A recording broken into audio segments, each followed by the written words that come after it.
Today, we're here to talk about Lyndon Baines Johnson, President of the United States, and specifically how he got to power in his Great Society programs. So, first of all, looking at how Lyndon Johnson got to be where he is, how does Johnson come to power? A little bit about his background. Lyndon Johnson grew up in the great state of Texas. He comes from a relatively middle class background. He's not incredibly wealthy. He's not incredibly politically connected. In fact, his background is he is a teacher. He will spend the early parts of his life as a teacher, and then eventually, through his teaching, he will become involved with the NYA, the National Youth Administration, part of the New Deal, part of FDR's New Deal. And when he becomes part of the New Deal, that's really when he starts to get involved in politics. That's when he starts to build his love for politics and his flair for politics, and he will eventually use that to become really, as many would call him, a master politician. One of the things that LBJ would do is he would give people what he called the treatment. He was a very imposing figure. He was incredibly tall. He was well spoken, but he was also loud. He would get in your face, and he would use his pressure and power to really pressure you into doing things his way. And that became a very powerful tool for most of his political career. So, how did he go from the National Youth Administration into politics? Well, first of all, and you don't need to know his background in Congress, but he eventually decides he's going to run for the House of Representatives. He will serve in the House for a little over 10 years, and then he decides to transfer over to the Senate side, and that's really where he becomes powerful. When he was elected in the House, he basically represented poor farmers, struggling farmers in Texas. And that was enough to get him elected, and he starts to build power as he goes through, and eventually he decides he's going to run for Senate, and that's really when he gets the power. By 1955, he becomes the majority leader in the Senate. That is one of the most powerful and persuasive positions within the Senate. It is a highly desirable position, and when he gets that, he basically has control of the Senate, and what Lyndon Johnson wants, Lyndon Johnson gets. Of course, from there, Lyndon Johnson really wants to become president. His goal is to run for president, but he ends up losing the primary to a guy named JFK, John Fitzgerald Kennedy. We know, of course, Kennedy wins the primary in 1960. He'll also win the presidency in 1960. And Kennedy and Johnson were bitter rivals. Johnson originally didn't really like Kennedy. He saw him as his biggest threat to winning office, and vice versa. Kennedy felt the same way about Johnson. However, Kennedy does recognize that if he picks Johnson to be his vice president, he can win an important ally, somebody who really had opposed him most of his political career, now all of a sudden could be on his side, and so he puts together part of this team of rivals. He picks one of his biggest rivals to be on his team, and he figures that would be very advantageous politically. Now, there's also some electoral strategy involved. We know that JFK is from the North. He is from Massachusetts. He is from a very wealthy family in Massachusetts. We know that JFK is one of the first, well, he is the first Catholic president to win. So Lyndon Johnson is kind of the opposite. Instead of bringing upper class and from the North, Lyndon Johnson, he's sort of a middle class family. He's from the South, and he is a traditional Protestant. Now, at this point in time, Johnson is kind of just setting himself up for hopefully after Kennedy wins a second term in office, Johnson's going to hope to sweep in after that and run for president. And then something tragic happens. We know on November 22nd, 1963, President Kennedy will be assassinated in Texas while giving a speech on civil rights and also to try to get himself reelected. And that's when Lyndon Johnson ends up taking the oath of office. Very quietly aboard Air Force One with Jackie Kennedy at his side, Lyndon Johnson becomes the President of the United States. And he's really thrust into a weird position because Johnson really came from a background where he did whatever he needed to do politically. He wanted to, of course, make America a better place. He wanted to improve American society. But a lot of his policies maybe weren't 100% in line with those of President Kennedy. And we know that President Kennedy was working on a number of things that some of them were having marginal success by the end of Kennedy's presidency. The economy wasn't doing so well. And of course, the big one, the Civil Rights Act, he was meeting a lot of opposition towards it. Kennedy was never able to dedicate himself fully to civil rights because he was always afraid of losing elections. He was afraid of the political fallout. And so Lyndon Johnson kind of really changes the course of his presidency. He knew he wanted to be president, but he really didn't expect to be thrust into the presidency that quickly. And that's where he's going to find his place in the world, kind of figure out what his role is going to be as president. And so he makes the decision, with the urging of some political friends, that he should really try to carry out the legacy of JFK. The nation was mourning the loss of President Kennedy. It was a huge shock to the nation after all the successes in the Cuban Missile Crisis. When JFK is gone, America has lost a beloved hero. They have lost their beloved Camelot president, and now he's got to pick up the pieces. And LBJ sees this as a political opportunity to kind of pick up where Kennedy left off. And so he really turns his attention to trying to fix those things that Kennedy either was working on or couldn't get done. And so in February of 1964, he works on trying to make the economy better. We know the economy is not terrible in the early 60s, but it's not good either, and it's starting to fall. And so by 1964, he proposes over $10 billion in tax cuts. He is hoping that by cutting taxes, that people will have more money to spend, that they will spend that money, and that will create economic growth. And it turns out that indeed it works. Another big thing that President Johnson is going to focus on is, of course, maybe the most important thing that Kennedy came up with in his years in office, and that is the Civil Rights Act. Prior to 1963, prior to the assassination of President Kennedy, Johnson is kind of neutral on civil rights. He's not really for it, not really against it. He kind of keeps his mouth quiet because he's worried about pleasing Southern Democrats, and he wants them to vote for him, and he's afraid that if he speaks out too loudly, he might lose their vote. But now there's a lot of momentum on his side. There's a lot of momentum that's going to, with the death of President Kennedy, there's a lot of momentum to fulfill the legacy of Kennedy.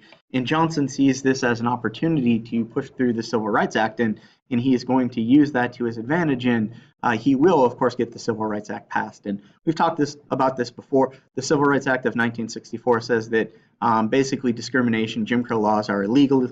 You can't discriminate based on national origin, race, religion, or sex, gender in any public place, as well as in employment in the government. And so pretty much putting an official end to legal discrimination, legal segregation.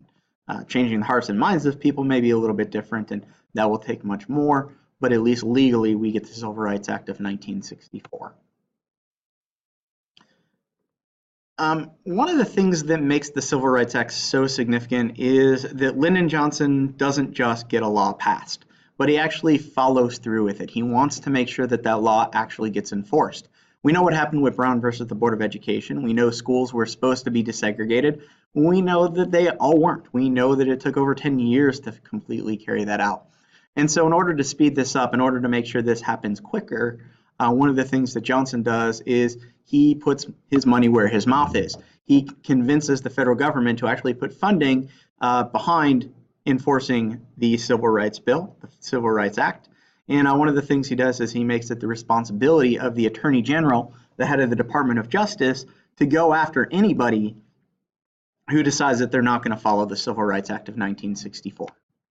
Which leads us to the election of 1964. This is going to be one of those opportunities to see if the people really wanted Johnson in charge. We know that Johnson becomes president when JFK is assassinated. This is Johnson's first chance to really prove himself as a politician. He will be running against the Republican Barry Goldwater. Barry Goldwater was basically the opposite of President Johnson. Barry Goldwater, we don't want to say that he's against ending poverty. Certainly Goldwater wants to end poverty, he wants to end discrimination, but he just doesn't see it as the job of the national government to do that. He says that's stuff that should be done at the state level, that's stuff that should be done at the local level. We need to focus on that at the state and local level and not at the national level. Another way that he opposed Johnson is he really thought that the Cuban Missile Crisis was not handled properly. He thought that America needed to do more to threaten the Russians, to threaten nuclear weapons, and to try to stop the spread of communism. He was particularly worried about Cuba. He was also worried about what was going on in Vietnam. We'll talk more about Vietnam later in the unit. But Goldwater wasn't thrilled. He didn't think that Johnson was doing enough. And so basically he said, if you don't like what Johnson's doing, vote for me. I will be stronger on communism. I will try to not expand the role of the federal government, but shrink the role of the government.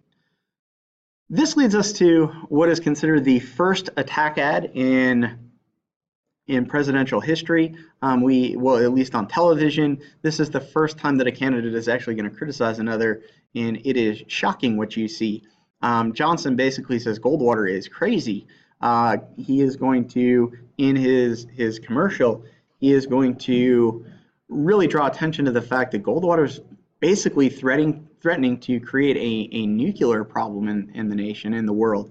He is worried that that the Goldwater is a little bit too aggressive.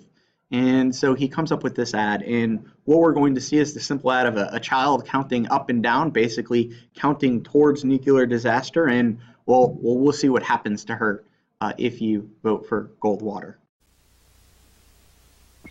1, 2, 3, 4, 5, 7, 6, 8, 9, 10, 9, 8, 7, 6, 5, 4, 3, 2, 1, 0. These are the stakes to make a world in which all of God's children can live, or to go into the dark. We must either love each other or we must die.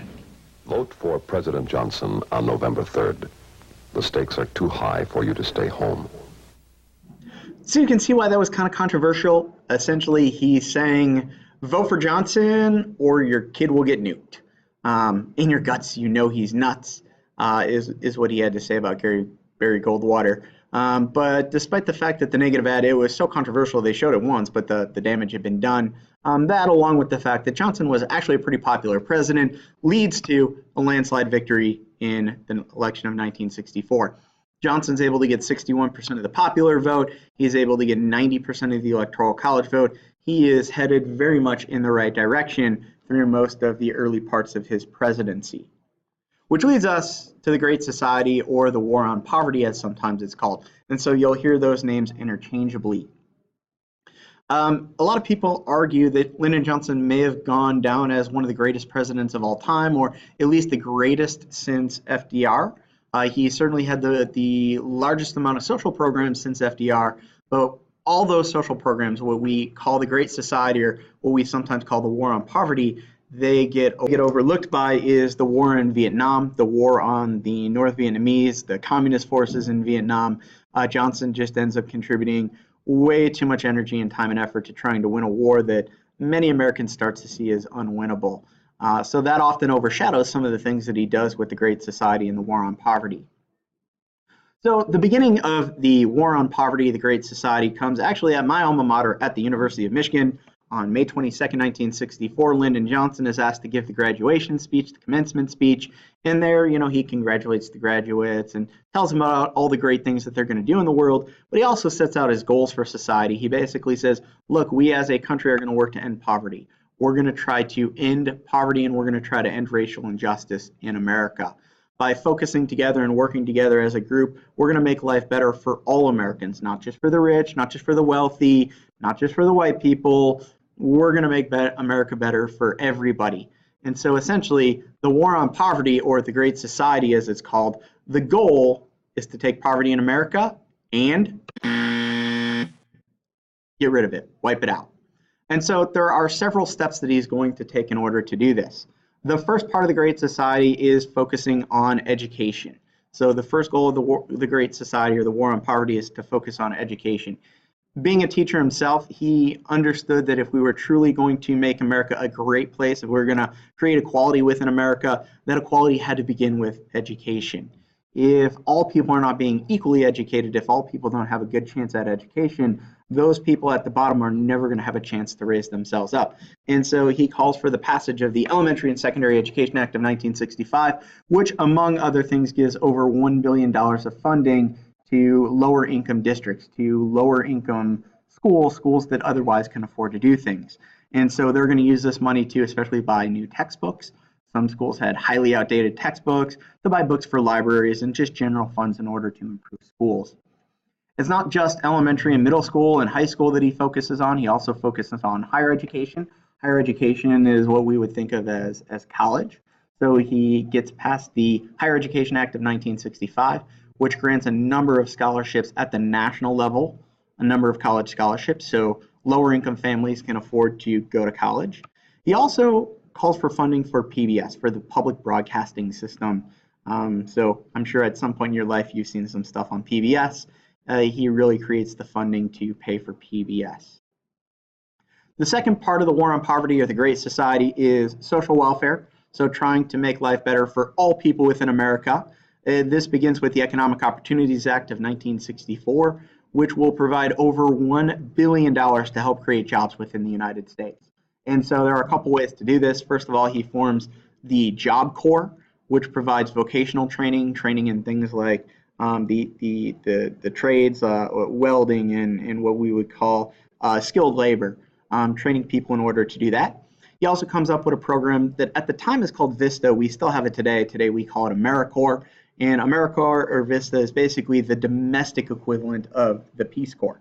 So we said that the Peace Corps would go overseas and work to create jobs and better society and improve poor living conditions in foreign countries. VISTA will do that right here in America. Another part of the Economic Opportunities Act of 1964 is to create a program known as Head Start, which many of you may have benefited from. Head Start provides free preschool for underprivileged lower income families. So back in the day, in order to go to preschool, you would have to pay for it. That was private. School used to start at the kindergarten level, but Head Start provided free preschool for underprivileged children. Another thing that they came up with was what was known as the Community Action Program, which was a public works program, a jobs creation program similar to what we would have seen in the New Deal. And so there were government agencies to create jobs in a number of different fields for people who needed a job. The Great Society would expand Medicare. So we know that Medicare and Medicaid come about during the New Deal. This would create not only it would expand Medicare to create free hospital insurance, free health care for anybody over the age of 65, and then the program called Medicaid, which was for any lower income families, would provide health insurance. So if you were on welfare, if you were a lower income family, you would get free health insurance for the government. And so again, expanding the programs that part of the Social Security Act, this is providing health care for those people who are either retired or lower income families. And it's a success. We can see that Medicare and Medicaid greatly expand the amount of healthcare services provided in America in the 1960s and continue to this day. Another thing that Lyndon Baines Johnson was interested in is consumer protection. Just like we saw some of the earlier presidents like Teddy Roosevelt and eventually FDR trying to protect the consumer, he will end up trying to protect consumers, particularly in the field of the automobile. And so there's a guy named Ralph Nader. Ralph Nader will eventually in the 90s, he'll run for president of the United States. He won't win. He'll run from the Green Party. But before that, Ralph Nader writes a famous book called Unsafe at Any Speed. And Unsafe at Any Speed looks at one particular car, the Chevrolet Corvair, which is seen to be an extremely dangerous car at the time. Cars in those days were increasing in speed. They were going faster and faster and faster, but the technology to protect the passengers didn't really increase. A car was still pretty much solid steel, and so if you got into an accident, it was going to get hit hard. You were going to get hurt hard. All the glass was not safety glass. Today we have safety glass. If you throw a rock or stone, or if you hit a glass on a car, it's all going to shatter into tiny little pieces, so you've got less likelihood of getting hurt. Well, back in those days, cars had solid pane glass windows, and if they cracked, there's a chance that that could then protrude into you and greatly cause bodily harm, if not damage to you, if not kill you. Cars weren't required to have seat belts. The Corvair also had what was called a swing axle, which essentially, if you got into an accident in the right way, would cause the car to swing under and massive damages. And so if you think about all the safety standards that we have in cars today, things like seat belts, you can thank that to Ralph Nader, who his book Unsafe at Any Speed really helped Lyndon Johnson convinced Lyndon Johnson that he needed to focus on making life better for people in America, increasing the safety standards within our country. Perhaps the greatest accomplishment that Lyndon Johnson had throughout the course of the Great Society programs and the War on Poverty was actually his impact on the Civil Rights Movement. Of course, we talked about earlier that he was able to pass the Civil Rights Act of 1964, which at the time and even today is one of the most significant pieces of civil rights legislation in American history. But that's not all he did. That, of course, is the most famous one. There are other things he did to fight for civil rights of Americans everywhere. And one of them deals with the area of voting. And so in 1964, Lyndon Johnson really pushed for the passage of the 24th Amendment. The 24th Amendment, of course, outlawed the poll tax. Remember back in the day, all people used to have to pay in order to vote. They had to pay a poll tax. And this put an unnecessary burden on the lower income people in society, especially African Americans, but other low income families as well. And so the lower income families and many African Americans weren't represented. They never had their votes heard because they either couldn't afford to or didn't want to pay the tax in order to vote. And so the 24th Amendment, which eventually is passed by Congress in the states in 1964, will outlaw the poll tax. It will say you don't have to pay to vote anymore, which expands the voting rights in America. Another thing that we get is the Voting Rights Act of 1965. The Voting Rights Act says that there will be no more literacy tests. Remember, another way to keep lesser educated people, and especially African Americans who did not have equal access to education, another way to keep them from voting was to pass a literacy test. And earlier in the year, we took a sample literacy test, and I think you remember that it's next to impossible to pass. And so the Voting Rights Act of 1965 said everybody gets the right to vote, no more literacy test. That's it, we're done with that. Finally, when it comes to civil rights, we get the Immigration Act of 1965, which is going to eliminate the emergency quota system that was created by the Dillingham Act, but that was created by the Emergency Quota Act of 1921, which is also known as the Dillingham Bill.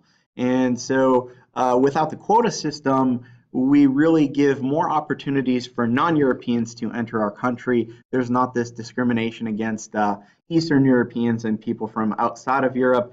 This is going to help all people get an equal opportunity to immigrate to the United States. And of course, the most famous one we've already talked about is the Civil Rights Act of 1964. And again, that is probably one of the most important pieces of legislation in American history. Which leads us to the final part of the Great Society, that is helping the environment, environmental protection. Lyndon Johnson had read a book by a lady named Rachel Carson. Rachel Carson wrote a book called Silent Spring. This is important. You will need to know it for your final exam. You will need to know it for the test. And it's a great Jeopardy question. Silent Spring was all about the dangers of pesticides and some of the things that we put on into the environment. One thing in particular was DDT. DDT originally was used to kill bugs, but then we found out that it also kills good bugs and it also causes cancer and a lot of other breathing problems. And so way back in the day, they used to actually just spray this stuff everywhere. And Rachel Carson really exposes the fact that this is causing cancer, this is causing birth defects, this is creating a lot of problems in America. And so after Lyndon Johnson reads this book and after he hears about the attention that Rachel Carson's book brings to society, he really makes it his goal to try to clean up the environment. One of the things that we get as a result of that is the Water Quality Act of 1965. In the photo, you can see a river known as the Cuyahoga River. For those of you who are not familiar with the Cuyahoga River, it runs through Ohio. And it was one of the most polluted rivers in the entire world. In fact, what do you see in this photo? If you're looking carefully, yes, you will notice that the river is literally on fire. That is how polluted Ohio was back in the day, that the river not only was unsafe for drinking and fishing and all that kind of stuff, but the river was so dirty that it literally caught on fire. There were so many chemicals and so many companies were dumping stuff into the Cuyahoga River that it started on fire. Another river kind of more locally, to be fair, the Rouge River. Today the Rouge River is relatively clean, but way back in the day, it wasn't catching on fire, but it was still a pretty nasty river. And so what the Water Quality Act of 1965 says is that the government is going to give money to help clean up the rivers. And on top of that, any companies, especially oil companies and chemical companies, they're going to be banned from dumping their waste into the rivers. And so this is really a big part of trying to clean up the environment and make the environment a better place. Again, we see the establishment of the EPA, the Environmental Protection Agency, and we see a number of other steps being taken in order to improve the environment under President Johnson. Which leads us to the overall impact of the Great Society. Looking at the Great Society, sometimes called the War on Poverty, we are going to see over 206 bills passed, 206 pieces of legislation that are passed. That's 206 new laws that help protect consumers, the environment, civil rights, and Americans in general. But of course, this means that the government is going to do more than they've ever done before. We already know that the New Deal way back in the time of FDR was the most sweeping piece of legislation and significantly extended the power of the federal government. And this is going to give the national government even more power than before. If things weren't already trending towards power to the national government, they're going to trend that way even more under Lyndon Johnson. The other thing about the war on poverty is, well, you got to ask yourself, did it actually eliminate poverty? Did it work? And the answer is yes. For all people in society, whether it's African American, whether it's white, old, or whatever, elderly people, everybody benefited from the war on poverty. And most significantly, we see that poverty goes down among elderly people. We see poverty goes down significantly among African Americans as well as white people. And so one thing that we see is that the war on poverty does work. In 1960, the poverty rate in America was roughly about 21%. By 1969, by the end of Johnson's presidency, that number drops to 11%, which means it's a resounding success. The plan actually works. Of course, if you're going to have a plan this sweeping, if you are going to increase the amount of stuff that the federal government does, this also means that the federal government is going to have to spend more money. And we see that happening as well. Beginning with the presidency of Kennedy in the 1960s, but especially with Johnson, a trend that will continue into this day, the federal government is going to spend more money than ever before. This will create a sense of economic prosperity. We will see America getting better. We'll see the economy getting better, life getting better. So that brings us to one of the most pressing questions, or one of the big picture questions that we have to ask ourselves, and that is, was Lyndon Johnson, was LBJ a good president? And so I'll give you a second to let me know. Most interesting is that despite all the really good things that LBJ did with the Great Society, with the war on poverty, to really improve life domestically in America, unfortunately, much of it gets overshadowed by a couple different problems. One of those problems being the deficit. If the government is going to do more stuff than before, it means the government is going to have to spend more money than it ever did before. And by spending that money, we see a rising national deficit. The national debt and the national deficit was pretty consistent throughout the 40s and 50s and 60s, but into the Great Society, we see a significant increase in the budget deficit. Another problem that we have is, of course, the Vietnam War. We're going to talk more about the Vietnam War next unit, but I think it's important to note that the Vietnam War was largely unpopular, especially towards the end of the war. Even though America was kind of winning the war-ish, that depends on interpretation. Americans at home were not happy with the war, and it was one of the most hated, most detested wars in American history. And because of that, a lot of the stuff that Lyndon Johnson did would really get overshadowed by the negative publicity of the Vietnam War. People tend to forget about all the good stuff he did, and they tend to just remember sort of the hatred that people had for the Vietnam War. So again, we see a rising size of the government, but we also see a lot of really good things that will come out of Johnson's presidency. A summary of some of the things that we get with the Great Society. Feel free to pause this, feel free to check this out, a summary of some of the key programs within the Great Society. But that's all I've got for you today. I hope you have a wonderful day, and thanks for joining me. The end.